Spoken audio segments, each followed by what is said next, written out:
Halo semuanya, welcome to Medtronic ID sama gua Wilhans.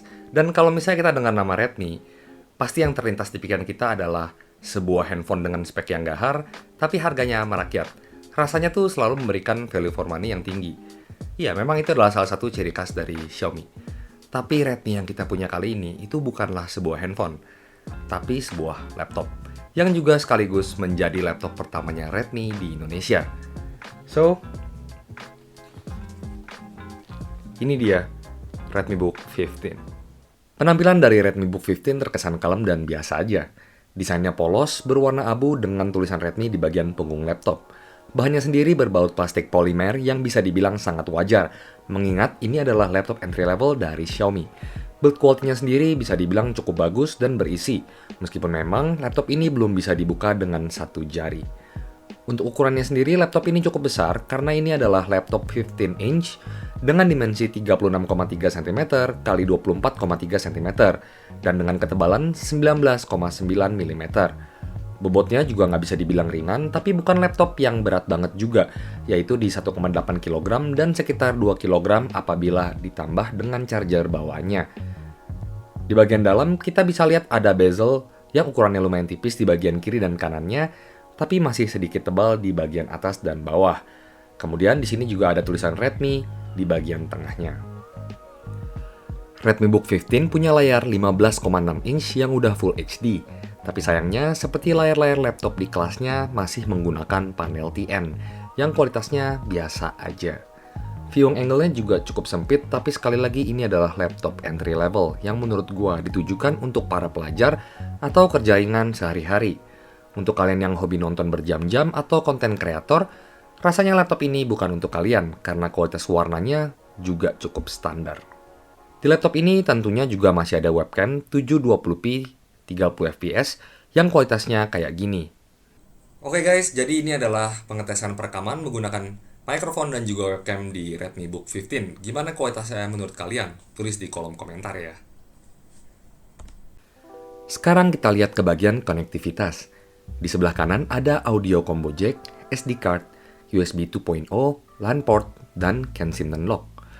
Lalu di sebelah kiri ada dua USB-A 3.2 Gen 1, satu HDMI port, serta charging port yang sayangnya belum Type-C. Karena memang di laptop ini belum ada Type-C port sama sekali. Dimana brand-brand lain rasanya di tahun 2021 udah banyak yang bisa nyediain port USB-C. Untuk bagian keyboardnya, di sini gue cukup senang karena dia punya layout yang cukup luas dan feel ngetiknya juga nyaman. Key travelnya juga cukup pendek, jadi enak buat yang suka ngetik lama-lama. Tombol power ada di kanan atas, masih menyatu dengan keyboard tentunya. Kemudian ada bar page up, page down di sebelah kanan, tombol arrow yang full size, lampu indikator pada caps lock, dan tombol FN lock. Tapi sayangnya, di keyboard ini belum ada LED backlit. Tapi hal ini masih bisa ditoleransi mengingat harganya yang berada di entry level. Untuk touchpad-nya juga ukurannya cukup luas, tanpa tombol klik kiri dan kanan. Jadi lebih fleksibel dan nyaman untuk navigasi, dan tentunya sudah mendukung Windows Precision Driver. Bicara soal dapur pacu, Redmi Book 15 ini udah menggunakan Intel Core i3 generasi ke-11 Tiger Lake, yang ditemani dengan RAM 8GB, dan GPU Intel UHD Graphics G4. Untuk performanya sendiri, tentunya kita tes menggunakan Cinebench R15 dan menghasilkan skor single core di angka 183 dan multicore-nya di angka 500-an.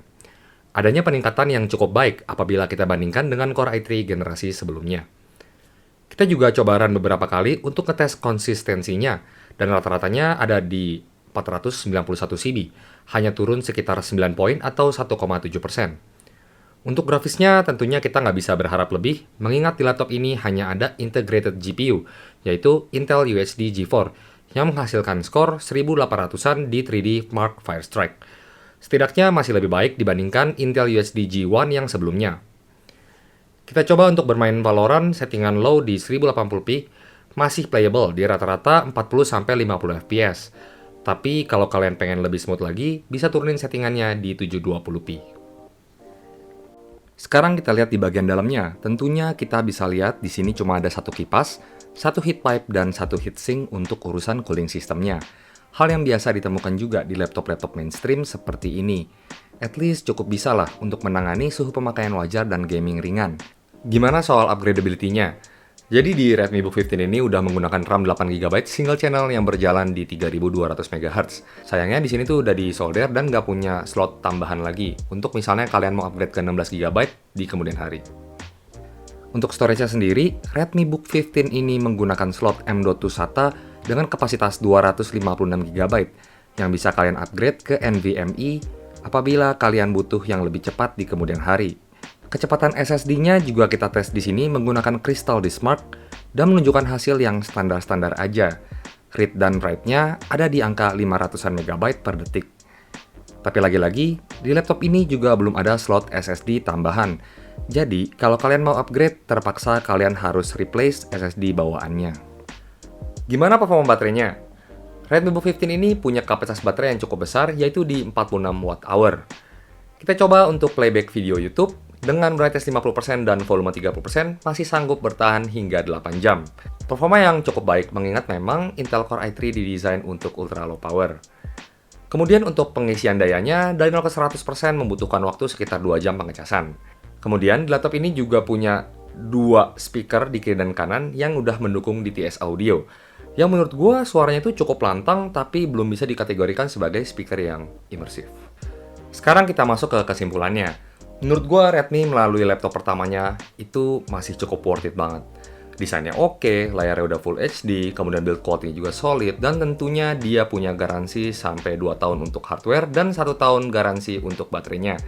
Dan kalian juga nggak perlu khawatir karena garansi atau service center dari Xiaomi itu banyak banget, total lebih dari 40 service center yang tersebar di seluruh Indonesia.